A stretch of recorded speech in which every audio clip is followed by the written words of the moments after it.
It happened in the dark of last winter when it came. And the king of our prosperous format was replaced by a usurper. But no longer will we stand for this. We will recrown our king.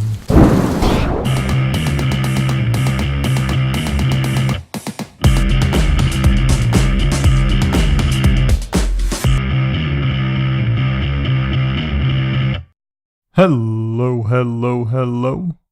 This is just a warning before we start the video that this is not a budget deck.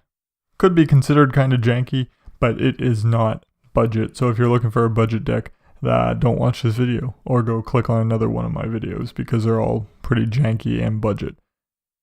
So this is a 2-drop tribal deck called Goyf's Return.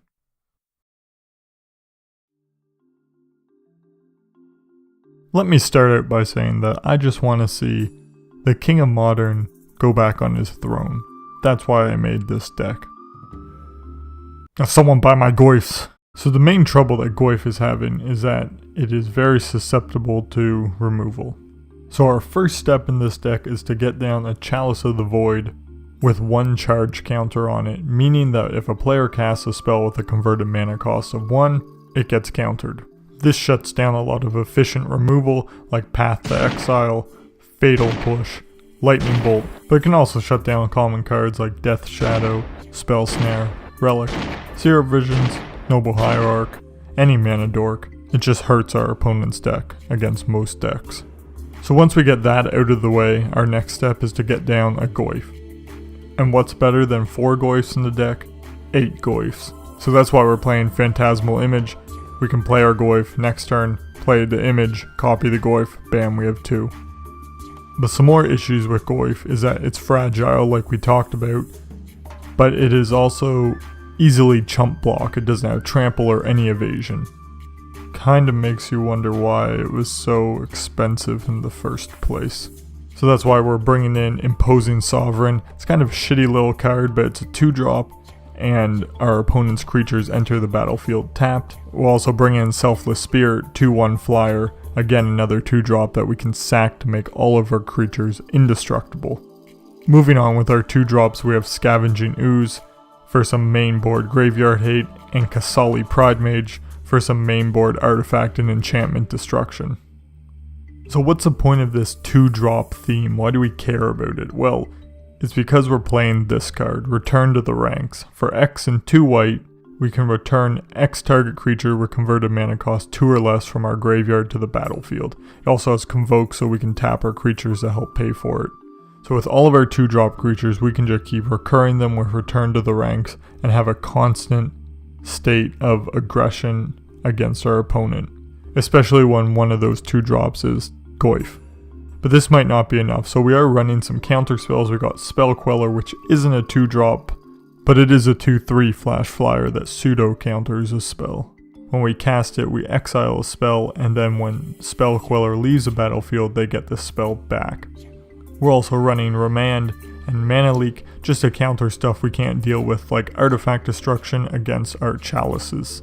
And finally, for the main board, we have Serum Visions and Supreme Verdict. We're running 4 Serum Visions, which seems kind of ass backwards because we're running Chalice of the Void mainly to make it counter 1 converted mana cost spells. But we can get the Serum Vision down before our Chalice and help dig for stuff in our deck. And the Supreme Verdict is simply if the board state gets out of control, we can wipe it clean and restart. Or if we have a Selfless Spirit, it becomes a one-sided board wipe. Moving on to the lands, this is part of the reason why it's non-budget and why it's kind of fun not to do a budget, because we can use fetches. So we're running 3 Windswept Teeth, 3 Flooded Strand to help us look for our colors. With them we can fetch our Temple Garden, Hollow Fountain, Breeding Pool, only 1 of each. They're great coming untapped, we have our mana. We're also running 2 man lands, 1 Colonnade and 1 Wildwood. Just in case they get grindy, we have more creature we can pull out. A 4/4 flying vigilance creature is nothing to scoff at. And we finish up the lands with 4 plains, 4 islands, and 3 forests, for a total of 22 lands. Now the sideboard is pretty standard, but because again we have no budget, we can mess around with these expensive quirky cards that just seem fun to play with. So we have Blessed Alliance, very versatile card. We can gain life, we can make an opponent sack a creature if they're going tall.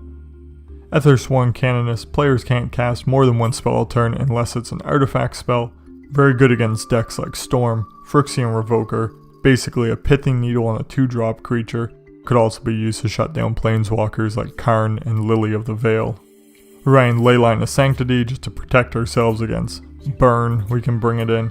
Voice of a Surgeon, if they're running a lot of counter spells or spells they play on our turn, we can play it, get a bunch of elemental creatures.